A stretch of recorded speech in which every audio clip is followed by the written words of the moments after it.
Well, hello, everyone. Good evening, good evening.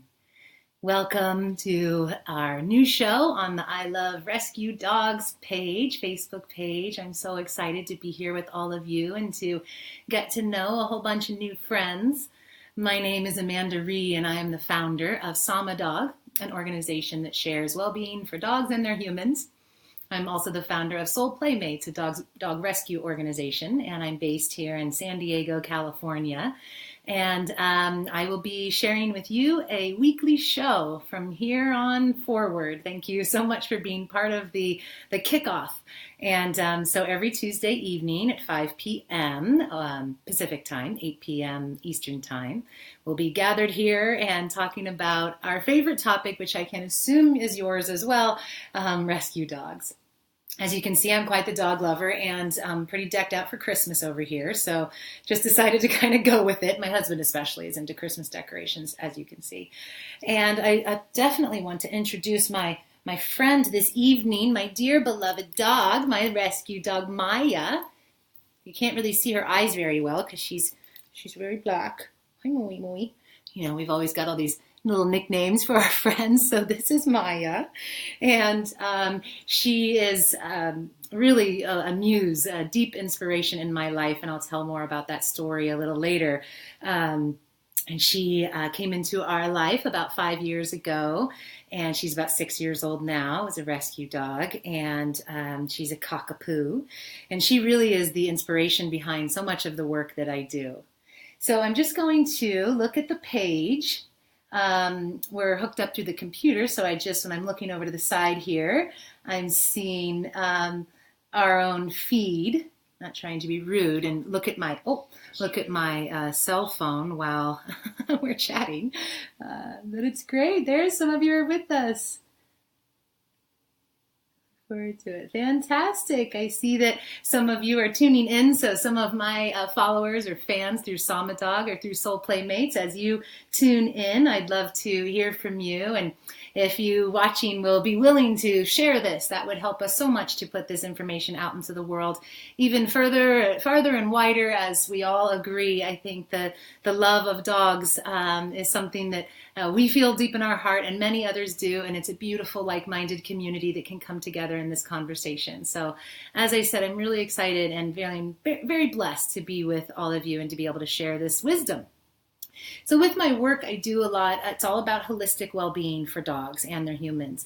And so as I, kind of share stories in this conversation and on this show, I'll also weave in some of the knowledge of the holistic practices. I'll give you some tips or some feedback, some things that have worked for me and others along the way. And definitely super open to receiving any of your questions, your comments, your feedback. We'll make this show together. And I really look forward to doing that with all of you on this great page in this big community. So as I was mentioning, I will kind of the premise of this show is to tell some stories. It really goes back to that beautiful motto of who rescued who. And I think so many of you watching this can probably relate. I certainly have that experience over and over again in my life.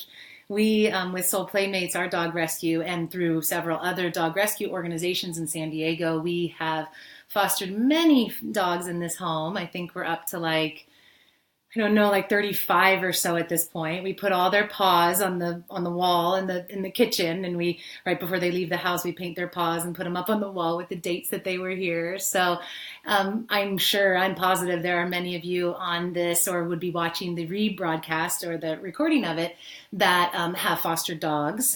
Likely you have a rescue dog, but maybe you foster dogs as well. And this is going to be a great resource for you because, again, that healing wisdom that very easily can be brought forward into our pets. The same healing wisdom that is so effective for human beings is totally applicable to our furry friends and can really help them heal and balance so much more easily than some of the other tools that we'll reach to that we're kind of conventionally told. So when we open up our mind to this new and very different kind of way of thinking with holistic studies and holistic wisdom and sciences, and as we apply that to our furry friends, because they're animals, and this is all the wisdom of nature, they just take it right in. And it is remarkable to me to see the way that they heal and that they connect and they open to the knowledge. And the transformation is really what it's all about. And they're transforming our hearts as well. So that's what we're going to do is we'll share a story each time, maybe a few of them. I'll share my stories for the first few shows. I'd love to hear some of your stories. So please start now if you'd like and continue sharing with me who rescued who, what's your story, and maybe you'd even like to put a picture of your beautiful pup below. So let me just see here who's tuning in. We've got Spencer and Vanessa with us and Robert. Vanessa was saying she loves that saying. Stella, fantastic. Thank you all so much for being here. And as mentioned, especially since this is a brand new show, but always, if you'll just hit that share button below or give me a thumbs up if you like it, give me some comments and feedback. We're definitely really open to that, especially since we're starting something new here all together. So, I mentioned, of course, a bit about Maya and her rescue, but let me back up a little bit to even before I met Maya and tell you a bit more about me so you know, how did I get into this conversation and what am I even doing on your Facebook feed right now? Because it's a good question. So, Amanda Ree is my name, and I grew up in a household of animal lovers, and I was about 3 years old. I was out in the backyard. I actually got into the backyard, escaped from the house into the backyard through the newly locked doors, and my mom had gotten some new locks to padlock to make sure that this 3-year-old did not get out there to where the backyard pool was. But Mom was on the phone. Back in those days, you were tied to the wall with the cord. So Mom was on the phone in the kitchen and I snuck out and I fell into the pool. And we had a Sheltie at the time named Prince, and he had come in. My family had gotten a puppy at the same time that I was born. So there was these two little babies growing up together. And so Prince was about 3 years old as well. And apparently I slipped in or fell in into the pool. And my mom just heard some noises and rushed out. And by that time, she already found me on the side of the pool with Prince on the side of the pool, both of us soaking wet and me coughing up the water. And I probably would not even be here to tell this story if it wasn't for dogs. So it's hard for me to tell the story without getting emotional. As you guys get to know me, you'll know that I can barely say the word dogs sometimes without getting very emotional about it because I just love them so much. And I can pretty much guess that a lot of you can relate and feel my feelings. So pay no mind to my tears. They'll come sometimes. Because, it really is deep in my heart that my gratitude lies for Prince, for this dog that saved my life. Like I said, I wouldn't even be here to be able to share this information and share my passion if it wasn't for him. So we carried on our life together, and he was with us for 16 years. How old was I? At about 10 years old, I believe. So we moved from Texas to Lake Tahoe, and I talked my parents at about 10 years old into buying the local pet store in Tahoe. So it was called Pet and Company, and I loved working at that store. And I just loved being with all the animals all day. It was everything to me. And I learned so much. I grew so much. I learned not only about business, which was pretty good for a kid to learn. It's helped me a lot in my life. I also learned a lot about animals. I worked with a veterinarian every summer and learned about, all the ins and outs of so many different kinds of animals. So many years we had that store, and then, I got older and off I went to college and eventually made my way in kind of my early 20s, I was living on the East Coast, and I went through a really, really difficult time in my life, the worst time, really. And I was connected to this beautiful family that the mother of the family introduced me to the world of yoga. Perhaps some of you are practitioners, or you know a little bit about it. Maybe you're a meditator. So I'm a certified meditator of yoga, meditation, and Ayurveda, which is the wisdom tradition, the wisdom science of India. And so I came into this family and met this beautiful woman, and she turned me on to this body of knowledge, and it changed my life. It opened my eyes. It deeply, deeply touched me in my heart. And I just knew that the rest of my life would be spent sharing the wisdom, sharing the practice, and being with like-minded people in that conversation. And so many years went by. I went off to a yoga teacher training, to an ashram, a spiritual community, and lived there for a while and studied there, and came down to San Diego after that, started teaching yoga, and within a few years had made my way into a role, a position at the Chopra Center, working with Dr. Deepak Chopra, who perhaps some of you are familiar with. Very well-known author, physician, who is also really one of the pioneers of mind-body healing and the ways in which that knowledge can transform body, mind, and spirit, our entire life, all of our relationships, including the relationship with ourselves. So I stepped into that world and grew up really through that organization. I've been there and involved with them for almost 13 years now, going on 13 years, and have worked very closely with Deepak and have done all of their teacher trainings there, and attended all of the events. I MC or host some of the events, so I know, just glancing down, that I see some of you who I know through there are here with us, and I'm so grateful for your participation, for your support over this entire journey that we've been on together. So I grew up through the Chopra Center, got a lot of experience with education and how to assemble knowledge and put it out there to the world in a way that is user-friendly and is useful, and continue to do that. And about 2 years ago, well, actually it was more about 4 years ago, we started our dog rescue organization called Soul Playmates, soulplaymates.org, and we started, really mostly what we do through that organization is matchmake. We bring the two beings together. We help someone, typically an acquaintance or a friend of a friend, to connect to the ideal rescue dog that they're looking for. Sometimes it's a little hard to pick out our rescue dog, so that's what I help people do. So for those of you that might just be tuning in with us now, if you'd be willing to share this, that would be awesome. What we're doing here tonight is, my name is Amanda Rhee, and I'm the founder of Sama Dog, Wellbeing for Dogs and Their Humans. We are talking about our rescue dogs on this fabulous page, I Love Rescue Dogs, and joining into the community with a weekly show that will be every Tuesday at 5 p.m. Pacific time, that is. I'm in San Diego, and 8 p.m. Eastern time. Obviously, you can figure it out, everything in between. And this show, so what the premise in a nutshell is all about who rescued who. We're really talking about healing lessons from rescue dogs and their humans. And tonight's show is all about this pretty lady who's napping away, Maya. my sweet cockapoo. She's featured tonight, and we're going to talk about her rescue story a little bit. So I'd love to hear from some of you. Just share with us on the feed if you are, if you have a dog, maybe just what your dog's name is, and if you're willing, a little bit about your rescue journey, or at least how long the two of you have been together. And then we'll all get to know each other. After I share a bit about, the dogs that are in my world, I'd love to share more about the dogs in your world. That would be awesome. So I'd love for you to give me some feedback, share with me your stories. Tell me the journey you've been on. Tell me the lessons that you've learned from each other, who rescued who in your situation. And I will reach out to some of you, and we'll talk about your stories on the shows going forward. That would be a great way, I think, to bring us all together even more. So a little bit more about Maya. Thank you guys for tuning in. I see a few more of you here. Thank you so much. I even see my brother on the line. I'm looking down, for those of you that are just jumping on, I'm looking down on my phone that's over here on the side, separate from the camera, just so you know.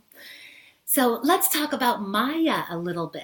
Well, actually, no, I never really finished the story. I got a little distracted there. The story of coming into the dog work, I ended, I believe, with that I had, we'd started the dog rescue organization, Soul Playmates, our matchmaking organization.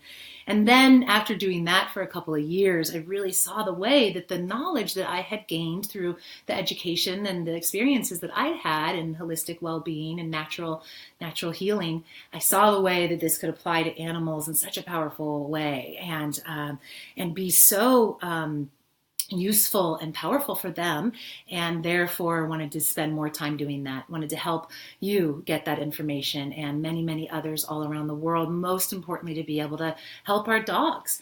A lot of it comes down to just a lack of understanding sometimes that we have, or not understanding, really the information that sometimes the vets will give us. That's our only resource. And what I'm all about is honoring all of the amazing health practitioners of the world, whether they're for animals or for humans, and also allowing us to be empowered to help our animals to heal. There's so much that we can do right here at home, and we know our animals best. We know them better than anyone. The late co-founder of the Chopra Center, Dr. David Simon, who is one of my great inspirations and mentors, he's passed now, but he would always say the ultimate use of a physician's knowledge is to teach people to heal themselves. And I always found that so powerful, in that you really, what a good educator does is pass the information forward and help other people to be able to heal themselves, or in this case, be able to help heal their dogs. So that's really what this is all about. And telling the stories, telling the tales that brought us to these beautiful relationships, because, I'm sure that most of you agree with me that there is something so beautiful about rescue dogs and the way that they are, first of all, so resilient, so forgiving, so able to release the past and move into the now. I think the present moment ability of a dog is one of the most powerful things that a dog brings to us, one of the most powerful lessons. That's certainly what Maya has taught me. Maya has taught me the art of acceptance, just total acceptance. So what has your dog taught you?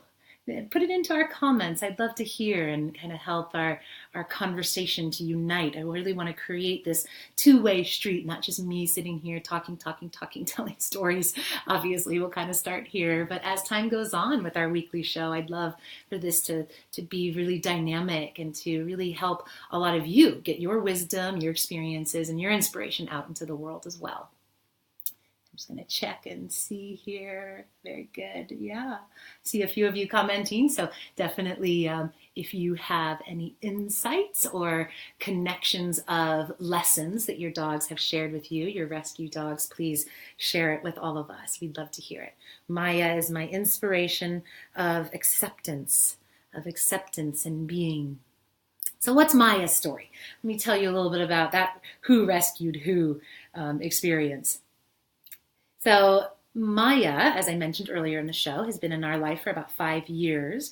She had a very difficult past. We don't know a lot of the details, as we often don't with our rescue dogs, but Maya apparently grew up in a home where she had a lot of other dogs. I heard that it was a lot of Chihuahuas in the home with her, so there were like 10 Chihuahuas and her. And the person that actually, whoever it was that was the keeper, the guardian of all these beautiful animals, would not care for them well and would just throw down food, and like one pile of food. And so all the dogs would be like going after each other. I'm going to move my arm from under you, so I can use my hands a little more. So the dogs would all be going after each other, going at that food. And it gave Maya not only a lot of emotional behavioral issues, but it also gave her a real fear of eating.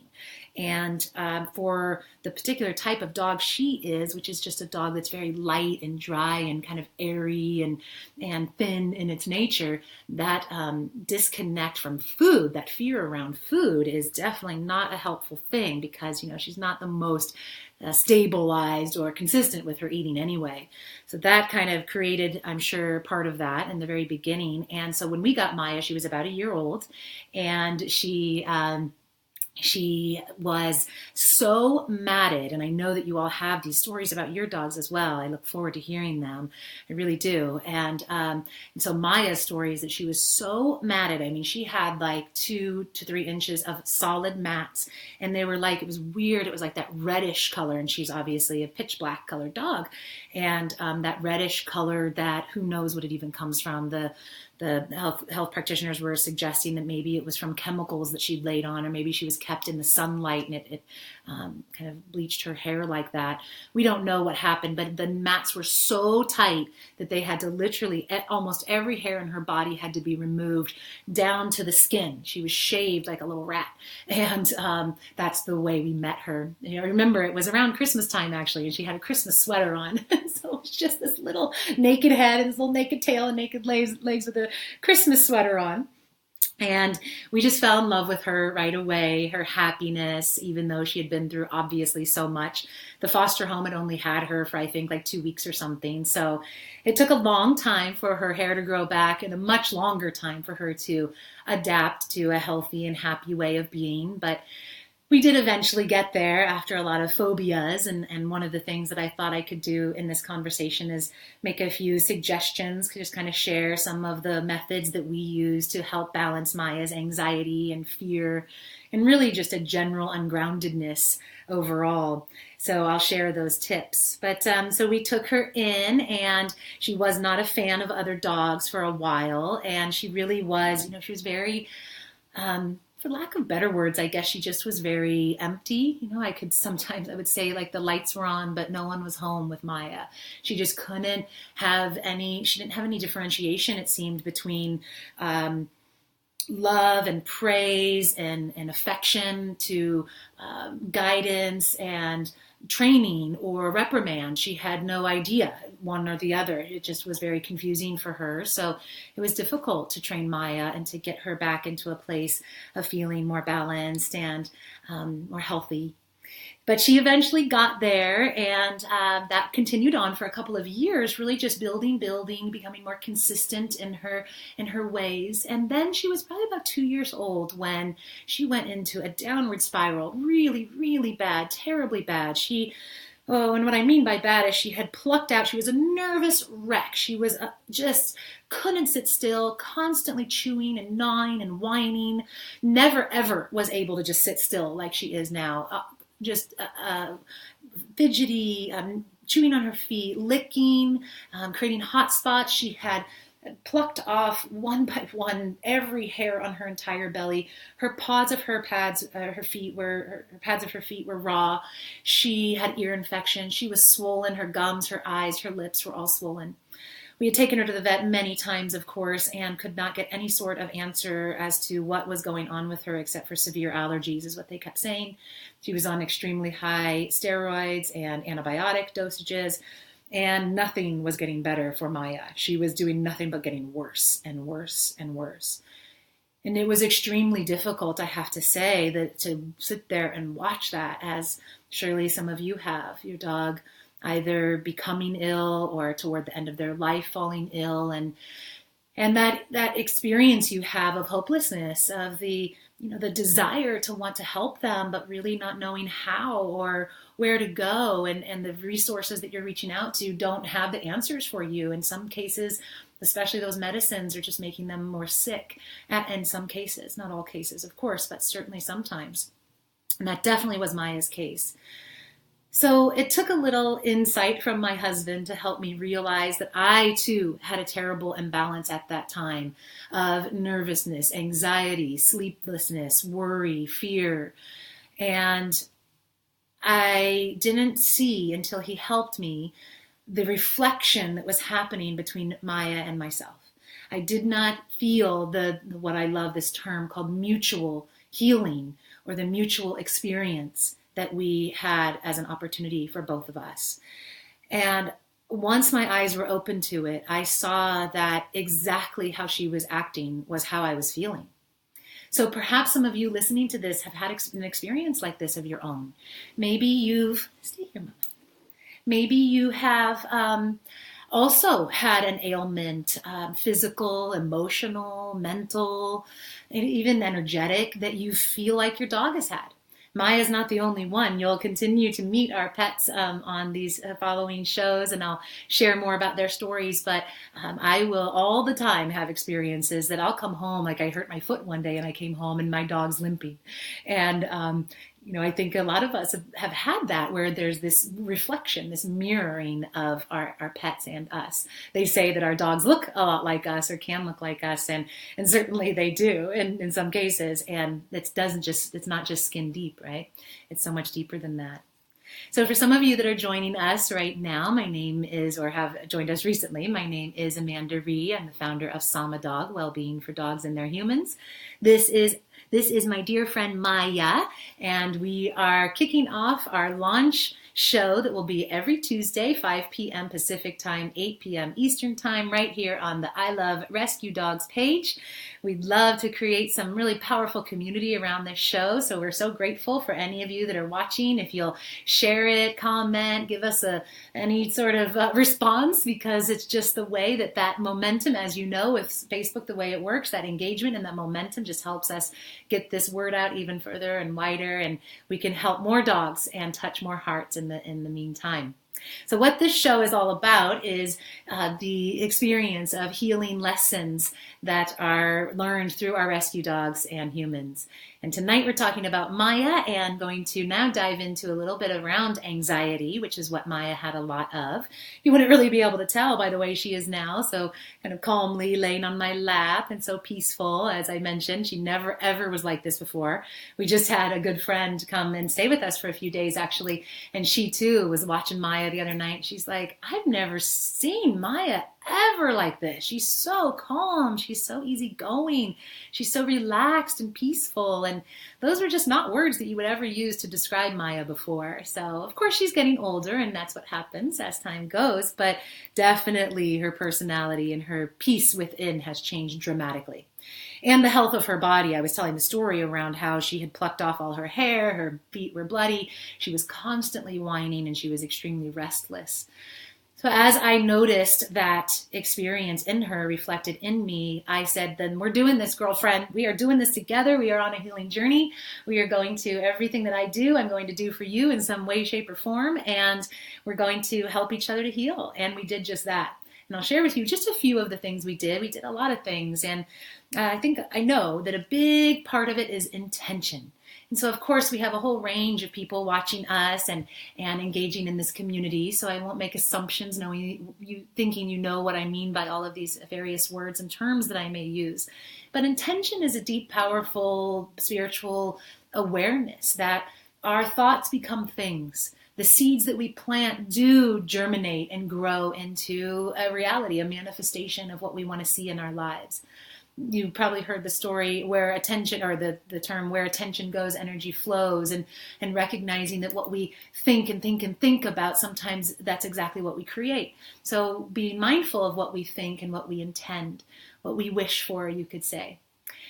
So all that to say that when it comes to our love and our connection and our healing journey with our dogs, intention is very, very important as it is for humans, because the intention that we have behind our connection with them, behind our relationship with them, behind caring for them, behind helping them through the challenges that they may be facing. Rescue dogs especially can face so many different challenges because of their experiences in the past, of course.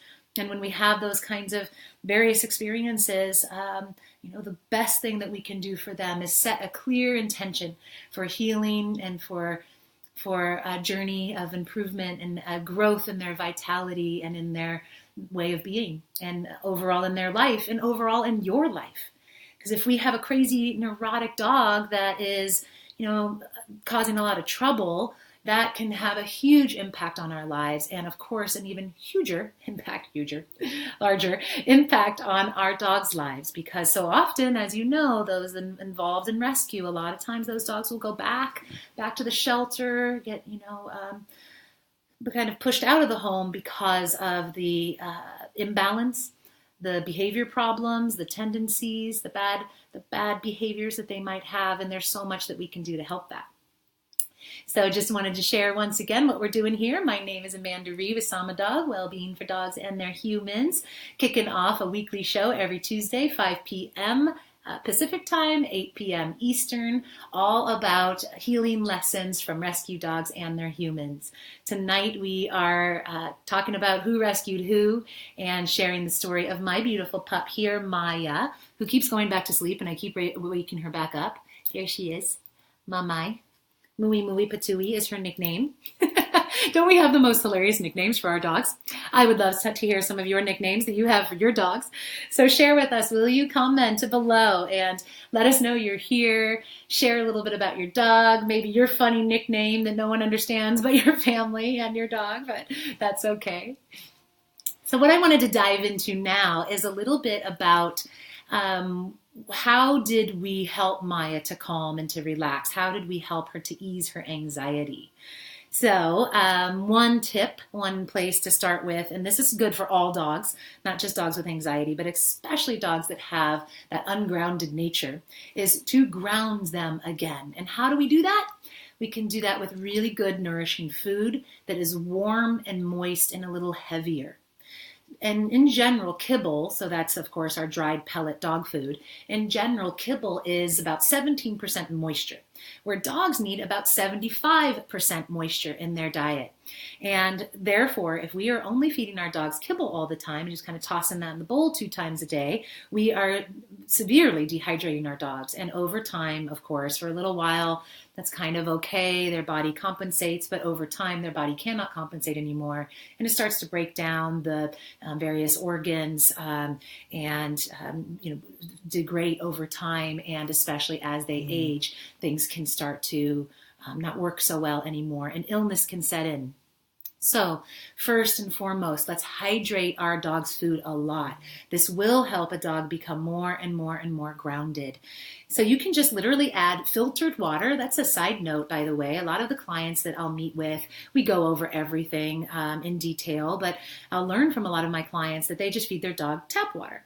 And they think, oh, well, dogs can process it. I mean, dogs have been drinking water out of lakes and rivers and everything else for so many hundreds and thousands of years. And the thing is, yes, they can drink that. And yes, their body can work hard to remove the impurities. But why? Why tax their bodies in that way? Their bodies are already taxed in so many other ways, from the toxins in our environments. And I mean, anything from cleaners in your household to sprays to the air to, of course, their food to flea treatments and anything we put on them or around them. And therefore, why not allow their food and their hydration to be the most clean and pure that it can be? So I highly encourage the use of filtered water always, whether it's in their dog bowl or whether it's on their food. Now, it is interesting to note that a lot of people will say, well, if my dog's thirsty and I'm dehydrating them with the dry food, why don't they just go and drink more water? And yes, dogs will do this. Of course, they'll drink water and drink more water to overcompensate or to compensate for the dehydration, but they really won't drink enough water to fuel their entire body and especially their organs. Because back in the day, before kibble was around, which was only about 100 years ago, dogs would eat rabbits, squirrels, of course, various fruits and vegetables that they would find around. They would eat all kinds of various foods. And a lot of those foods would have a high moisture content. Think of a bunny or a rabbit. As sad as that is to think of your dog eating a rabbit, it is the reality of what they're eating. Now we've just processed it into a form that we can give them easily and is shelf stable. But a very nutritious meal for a dog actually is that raw meat. And so think of raw meat. How much water, I mean, I don't know exactly the percentage of how much water is in the bunny body, but I do know the human body is about 80%. So I'm guessing most animals are somewhere around there. So again, why our dogs won't go and just be able to replenish that moisture just by drinking more out of their bowl. You really have to add it to the food and rehydrate things. So as we go on with our conversations over the weeks, I'll share many more details. We'll get into food and get into some of the suggestions that I've come to find as some of the best and most effective for our rescue dogs. So that's one way of grounding and stabilizing a nervous or an anxious dog, is adding hydration, adding warm, moist food to their daily routine. Let me just check in here with everyone. Hi, everyone. We see Robert and Sean here. Judy just says, we just lost our little one and miss her so much. Love to rescue when I have time to grieve over losing my baby. Oh, Judy, we can completely relate with you on that one. You know, I think many of us watching this right now have lost a beloved pet and have mourned that experience and likely still mourn that experience. Sometimes just thinking of our Pepper, who is our dog that we lost earlier in the year, just creates a sorrow in my heart that's very, very deep, and I think will always be there, but so will their beautiful memories. So I hope your heart heals soon, Judy. We have Joanne here. I see many of our friends from our Soul Playmates or Sama Dog community tuning in with us. So Joanne says, Bodhi is our first rescue dog. We got him when he was 7 months old, owner surrender. We don't know much about his past. So that's great. I'd love to see a picture of Bodhi if you wanted to share one of these days. And then Vanessa says, I'm in awe of how rescue dogs leave their past behind. Isn't that remarkable, Vanessa, and all of you? Isn't that the most beautiful thing? Like the stuff that they could go through. My God, sometimes I think about it and I'm just like, if we had experienced that, human beings, and sadly, so sadly, many human beings, of course, do have these terribly traumatic experiences. I guess I should just speak for myself. If I had the experience, even that Maya had as a young pup, I have no idea how we would ever release and be balanced and joyful deep in our hearts and souls again. And they do it. You know, you see with your rescue dogs, give them a couple weeks in a really well accommodating home, a home with people that know how to help them adapt, to give them lots of love and support and all the tools that they need to heal. You will see the way that it is remarkable, the way that they will, you want to go or you want to stay, Moo? The way that they will turn around and within no time just forget it. You know, they'll just forget the past, or at least in the present moment they'll forget the past, and maybe something triggers it, brings their mind back there, but otherwise they're willing to let go and be present pretty much all the time. So that's what Vanessa was saying. I'm in awe of how rescue dogs leave their past behind. They don't get stuck in their story like us humans do. Yeah, a great example of leaving the past behind and appreciating the present. I don't know what's happening here on our feed. Something a little strange. There we go. I think we're back in with everyone now. So thank you so much for those comments. Please keep them coming. I want to keep hearing from all of you. My name again is Amanda Ree. I'm the founder of Sama Dog. We are doing our weekly show that we are going to be talking about really the premise of who rescued who. And definitely we could ask that question with my Maya and I. Who rescued who, Maya? I still don't know the answer to that. So we're going to be exploring different stories of rescue dogs and their rescued humans and sharing some of your stories as time goes on. Each show, I'll share some holistic healing or kind of natural wellness tips that will help you to balance your rescue dog at home as well. Maya wants to be right in the middle of the frame right now, so I'm going to go ahead and let her take the stage. All right, so a few more tips and then we'll wrap things up. The lines are open for any of you to ask some questions. If you have anything that you would like to share, please do. Any questions or any stories about your pups. So we were talking about techniques, ways in which we can help our dogs to heal and balance, especially to help calm anxiety, nervousness, phobias. So one way is grounding, nourishing, hydrating food. The second way is calming music. You know, we don't think of it so much when we're talking about our dogs, thinking about our pups, but dogs are affected by music just like we are. When we hear agitating sounds, we hear traffic, or we hear a lot of crashing noises or fingers on the chalkboard. You can just think of that sound and like your skin kind of crawls, right? Well, it's the exact same thing with dogs. They, of course, have sounds that they prefer, that help them feel grounded, that help them feel calm, and plenty of sounds that don't.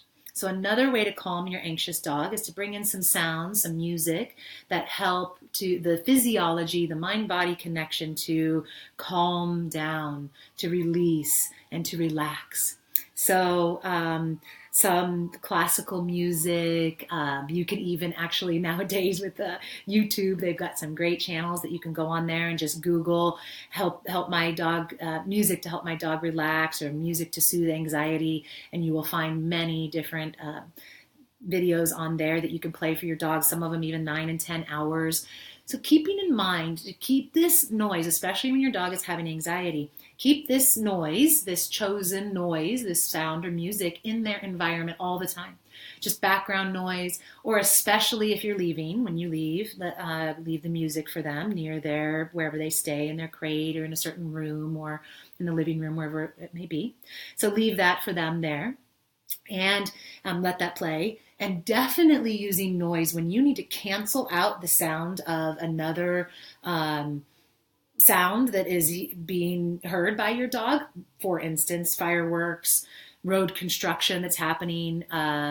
Maybe we live near Camp Pendleton here in the northern part of San Diego. So when they're doing some of the testing on, I'm not even sure what they're testing over there, but bombs and stuff, I guess. And the loud noises are being heard, and the walls, the windows kind of shake, and our dogs get very scared. So at times like that, turn that music on, bring it much closer to them so that it's a buffer between them and the sound. That can help a lot. So just to give a reintroduction, anybody who's just joining on with us, I see a few more of you have jumped on the line. My name is Amanda Ree, founder of Sama Dog, Wellbeing for Dogs and Their Humans, as well as Soul Playmates, a dog rescue organization.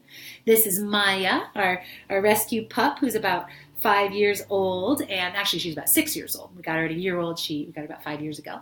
And we are coming together every Tuesday evening for a show to talk about rescue dogs, who rescued who, mutual healing, and lessons that we've learned together in this beautiful human-canine bond that we share. Tonight we're talking all about Maya, and we're on the topic of anxiety, dog anxiety, and what to do, some natural healing tips to help your dog to calm down, basically, and to release that fear and worry. So we talked about grounding moist food, we talked about calming music, and another tip would be herbs, calming herbs. Now you can get herbs all kinds of places. You can go online and Google some things. I have a couple here. Oh, let me reach across you, Maya, that I wanted to show you. So one herb that I use a lot for our work is called ashwagandha. If you've never heard that name before, it might have sounded like quite the tongue twister. Ashwagandha. It's an Ayurvedic, which is the wisdom tradition of India, the healing science of India. It is an Ayurvedic herb. They say it's like the Indian ginseng, and it is a wonderfully calming herb. You can just open up a capsule. So this is a bottle of one of them here, a brand that I love. So it's ashwagandha, as you can see. The lighting's doing funky things. Well, hopefully you can see that. Ashwagandha. It is an herb that is in a capsule typically. You can just open it up, pour some on your dog's food. They say typically, and you can comment below, and I'm happy to give some guidance on this, or contact me and we can talk more specifics. But they say, for about a 25-pound dog, do like a half of a capsule, 50-pound dog, 50 to 60-pound dog, a full capsule. That's each meal. And then you would increase accordingly from there, for a larger dog, that is. Anytime you're giving your dog some herbs, just make sure, of course, that you might want to check in with your veterinarian, or just do some Googling online if your veterinarian's not too aware of these herbs. Just make sure that it seems like a good fit for your dog. And always just go easy, step into it easy, start slow, just a tiny bit, and then each day increase from there. So ashwagandha is a great herb for humans or for dogs that can really help them to calm down, to ground. It's an adaptogen, so it goes into the body, it adapts the body to what their needs are, and can help to increase appetite, to, not all the time, only if the dog needs it, by the way, but it can help calm the system so that the nervous system can rest, and that can, of course, improve a lot of the healing responses that the body naturally has. The immune system boosts. Rest is deeper, so it's a great sleep aid for your pets, and especially if there's anything scary going on, like say they're going to go on a road trip, or they need to fly, or there's a new baby coming into the house, or you're going to go on a trip and they're going to be with a sitter. Those are some great times to have some herbs around, start introducing it into their life about 5 days or so before the event or the experience, and then for about a week after. And that can help your dog so much, or some grounding herbs. And lastly, a relaxation practice of any kind. You bring a new rescue dog, especially into your house and into your family. A great thing to do with them is just help them to relax with your intention, as we talked about at the beginning, your intention of calm, of peace, that they're safe now, that they're well, that they're going to be taken care of, that they're going to be here forever in your family. Instill those thoughts in them. I know it might sound a little far out for some of you. Use your voice if you'd like to. I know they don't necessarily know all those English words, but it's not about that. It's really not. For the same reasons that your dogs can tune in with you and be a service dog, or can know when you cry. I mean, you've probably experienced it. You start to cry and your dog's in the other room and it comes in and wants to comfort you. For that same reason, they are very in tune to what our thoughts are and how our feelings are. So share with them how you're feeling about them, and that everything is okay now, and that they can release the fears and the worries of the past and relax into their own being and into this very happy new life with you. So those are a few tips. Grounding moist to calm anxiety, that is. Grounding moist food, herbs that can help calm, music, sounds that can help calm, and also just our intention, some practices, some time together, maybe a little meditation or breathing activities, just to help your dog to relax and find peace, and to help you relax and find a little peace. That's never a bad thing, right? A little bit more of that in our lives. So one last time, my name is Amanda Rhee. I'm here to join all of you for a weekly show every Tuesday. I hope that you enjoyed tonight. Please let me know. Give me feedback. Give me guidance on what you'd like to talk about, what you'd like to hear. I shared a little bit about my story and kind of why I'm here to share this time with you each week. So let's make it together. Let's make it powerful and meaningful and connected for all of us in this beautiful community.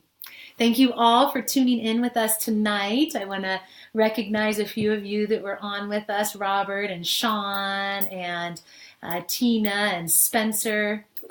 Spencer had asked if I'm involved with any local dog rescue organizations. I'm not sure where you are, Spencer, but I'm in San Diego, in the San Diego area, and I have a dog rescue organization called soulplaymates.org, and I also work very closely with several of them in the area, and I am a huge fan of rescue and a big supporter here in San Diego, so definitely can help in any way with any connections that you all might want to make as well. So thanks again, everyone. Give me your feedback. Give me some shares, and let's get the word out there. I'll be with you next week, Tuesday evening, 5 p.m. Pacific time, 8 p.m. Eastern time. I look really forward to seeing you. We'll talk about Benny next week, our terrier, and some of his funny ways and some ways that we can help our rescue dogs as they come into our lives and into our homes to integrate even better. Thanks so much for being here, everyone. Lots of blessings to all of you and happy holidays. Bye.